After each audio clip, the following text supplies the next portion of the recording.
بسم اللہ الرحمن الرحیم۔ میں Riaz Ahmed Rajput channel welfare for creature کے ساتھ حاضر ہوں۔ حضرات محترم، یہ گزشتہ دنوں ایک آواز جو میڈیا پہ سنی میں نے، وہ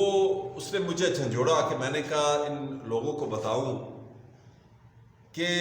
یہ بکواس، پرانی بکواس پھر شروع ہو گئی ہے۔ یہ ایسا ایک ہمارے اوپر وقت ہے، پاکستان کے اوپر ایسے بیرونی اور اندرونی سازشیں کفر جو مطلب جو ہے 20 سال سے ہمیں اپنے شکنجے میں کسنے کی کوشش کر رہا ہے، اور دوسری طرف یہ پھر پرانا واویلا اور وہی پرانی باتیں شروع کر دی ہیں انہوں نے۔ وہ کہہ رہے تھے کہ جی پچھلی حکومت خزانہ خالی کر گئی، جبکہ پہلے والے جو حکومت چھوڑی ہے پی ٹی آئی والوں نے، تو وہ کہہ رہے تھے جی اتنے ایسٹ ہمارے یہاں پڑے ہوئے تھے، اتنے ہمارے یہاں ڈالر پڑے ہوئے تھے، اتنے ہماری یہ چیزیں پڑی ہوئی تھی، اور یہ کہہ رہے نہیں جی خالی تھا۔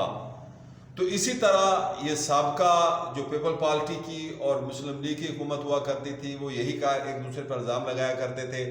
جب ان کی حکومت آتی تو وہ کہتے تھے جی خزانے خالی ہو گئے ہیں، یہ کچھ نہیں چھوڑ گئے، یہ کرپٹ لوگ۔ پیپل پارٹی ان پر الزام لگاتی تھی، مسلم لیگ ان پر لگاتی تھی، تو یہ ایک دوسرے پہ الزام لگاتے تھے۔ آج وہی صورتحال جو ہے پیدا ہو چکی ہے کہ ایک دوسرے کو مورد الزام ٹھہرا رہے ہیں۔ جو پاکستان کی حالت ہو چکی ہے، جو پاکستان کے دفاع کو جو ہے وہ نقصان پہنچ رہا ہے، جو پاکستان کے معیشت تباہی کے دہانے پہ انہوں نے کھڑی کر دی ہے حکمرانوں نے،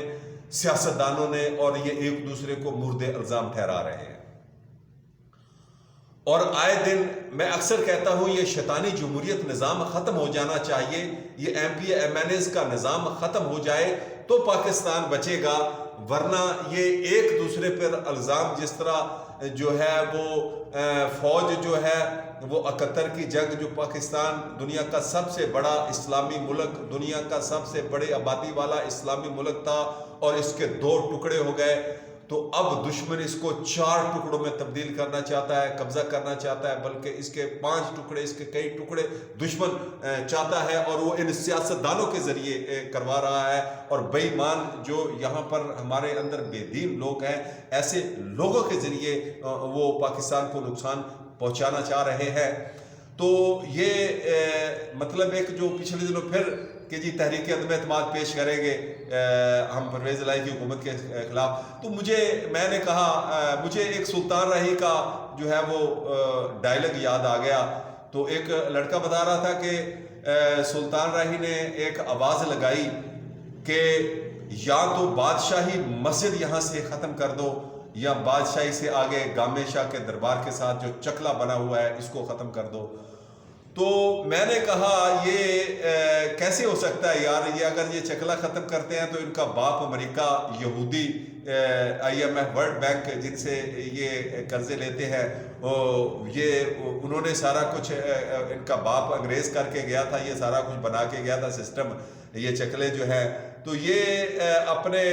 آقا کا کیسے ہو سکتا ہے کہ شیطان کو بھی یہ خوش کرنا چاہتے ہیں، رحمان کو بھی خوش کرنا چاہتے ہیں۔ مسجد گراتے ہیں، میں نے کہا سلطان نے کہا مسجد گرا دو، مسجد گراتے ہیں تو مسلمان سارے ان کے گلے پڑ جائیں گے۔ تو یہ میں نے کہا چکلا، یہ پاکستان کا نظام ہی ایسا ہے کہ ساتھ چکلا چل رہا ہے اور ساتھ مسجد بھی چل رہی ہے، یہ نظامی سسٹم ہی ایسا ہے۔ اور میں نے کہا تھا کہ یہ جو MNA MPAs ہیں، یہ جو بکنے والے، یہ اپنے ووٹ کو اسمبلی کے اندر بیچتے ہیں، یہ جو ہے بازار حسن کی